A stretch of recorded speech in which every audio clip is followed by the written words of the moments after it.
Every living thing on this planet is calibrated to time. Plants track day length to know when to flower. Salmon navigate by magnetic fields tied to the Earth's rotation. Migratory birds carry an internal clock so precise they return to the same tree in the same forest within days of the same date each year. And then there is us. We invented clocks. We divided time into 60-second minutes. We synchronized our biology with a schedule we built ourselves, overriding the signals our bodies were designed to follow. And the results of that override are written in the chronic disease data of every industrialized society on Earth. This is not a story about productivity or work-life balance. It is a story about what time actually is, how your brain experiences it, and what happens when the system that tracks it inside your biology falls out of sync with the system imposed from outside. Start with the most important fact about biological time that most people have never heard. Every cell in your body has a clock, not a metaphor, a literal molecular mechanism, a feedback loop of interacting proteins that takes approximately 24 hours to complete one cycle. This cellular clock was first identified in fruit flies in the 1970s, and its discoverers were awarded the Nobel Prize in Physiology and Medicine in 2017. Since then, researchers have found versions of the same mechanism operating in bacteria, plants, fungi, insects, fish, birds, and every mammal studied, including humans. The master clock in the human body sits in the hypothalamus, in a region called the suprachiasmatic nucleus. It receives direct input from the retinas of your eyes, specifically from a set of cells that respond to short-wavelength blue light. When morning light hits these cells, they send a signal to the master clock, which in turn synchronizes thousands of peripheral clocks throughout the body, in your liver, your heart, your lungs, your immune cells, your digestive system. All of these peripheral clocks run on roughly 24-hour cycles. They are not synchronized to each other by default. They are synchronized to the master clock, which is synchronized to light. When the light input is consistent and predictable, all the clocks run in coordinated harmony. When the light input is disrupted, the clocks drift out of phase with each other, and the consequences cascade through biology in ways that researchers are still mapping. Your body expects to be exposed to bright, blue-spectrum light in the morning, natural daylight. It expects that light to gradually warm and dim across the day, and to be replaced by low, warm-spectrum firelight and then darkness in the evening hours. This sequence is the daily signal that the master clock uses to set the timing of every biological process in your body. Cortisol peaks in the early morning to prepare you for alertness. Body temperature rises across the morning and reaches its peak in the late afternoon, when cognitive performance and physical coordination are also at their highest. Melatonin, which signals darkness and sleep preparation, begins to rise in the early evening. Digestion is optimized for food intake during the day and performs poorly late at night.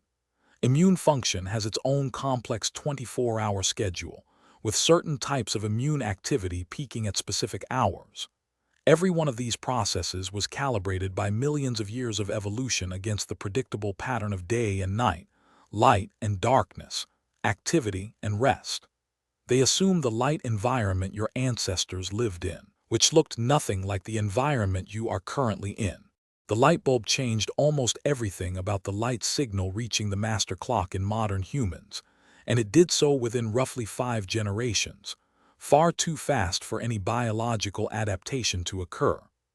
Artificial lighting, particularly the blue spectrum light emitted by LED screens, fluorescent lights, and most modern home lighting, tricks the master clock into treating evening as morning. The signal that should trigger the rise of melatonin and the beginning of the sleep preparation process is suppressed. The clock is told it is still day. The result is that most people in industrialized societies have circadian rhythms that are chronically shifted from the natural pattern their biology was designed for. Research using wrist-worn light sensors on large populations in Europe and North America has found that the typical urban adult receives inadequate morning bright light and excessive evening blue light, the exact opposite of the pattern the clock requires. The consequences reach further than most people realize. Circadian disruption is now associated with increased rates of type 2 diabetes because insulin sensitivity follows a 24-hour rhythm and is significantly lower in the evening than in the morning.